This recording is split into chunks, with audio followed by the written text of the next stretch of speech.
အခုကတော့ကျွန်တော်တို့ Xiaomi ဖုန်းတစ်လုံးကိုစကန်ဝယ်တာပဲဖြစ်စေအိုင်ကလောက်မီကလောက်ဖြီးတဲ့အချိန်မှာ loss လား clean လားဆိုတာကိုစစ်တဲ့နည်းပဲဖြစ်ပါတယ်အဲ့တော့ကျတော့အဓိကလိုအပ်တဲ့ရာကတော့ MIM ဖြစ်ပါတယ် MIM မရှိရင် logo ကျနေရဆိုရင် logo နဲ့လည်းစစ်လို့ရပါတယ်အကယ်၍အကိုတို့ကစကန်ဝယ်တော့မယ်ဆိုရင်ဖုန်းတစ်လုံးကိုစကန်ဝယ်တော့မယ်ဆိုရင်သူ့ရဲ့ MIM နဲ့အထက်မှာမီအကောင့်လောက်ထားလားမီအကောင့်ကို Binance ကြော်ထားလားခုနောက်ပိုင်းဖုန်းတွေမှာတော့ဒီအကောင့်ကို Binance Store ထားလဲ Revit ချရုံနဲ့လည်းအဆင်မပြေနိုင်ဘူးအခုလိုနီလန်းနဲ့စစ်မှသာအထဲထဲကမီအကောင့်ပါမှာပါဘာဖုန်းနဲ့ရှောက်ထားလဲဆိုတာသိမှာဖြစ်ပါတယ်အဲ့တော့ကျွန်တော်တို့လိုအပ်တဲ့အရာကတော့ IMEI ဖြစ်ပါတယ် IMEI ကိုတော့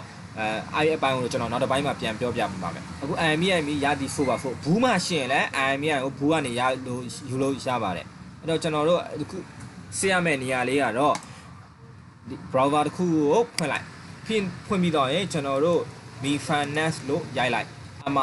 FIRM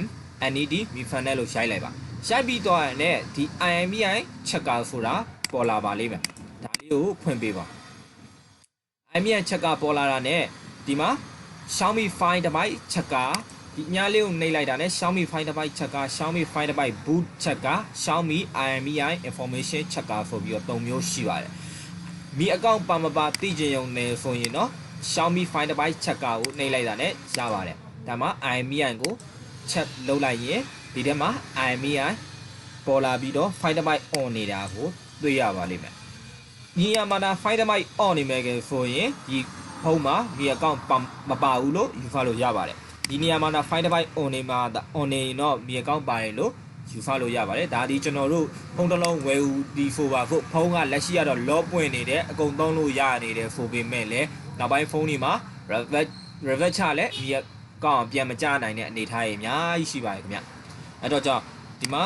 ဘာဖုန်းနဲ့ရှောက်ထားခဲ့လဲဆိုတာကိုပါမြင်လို့ရပါတယ်ဟုတ်ပြီအဲ့တော့ကျတော့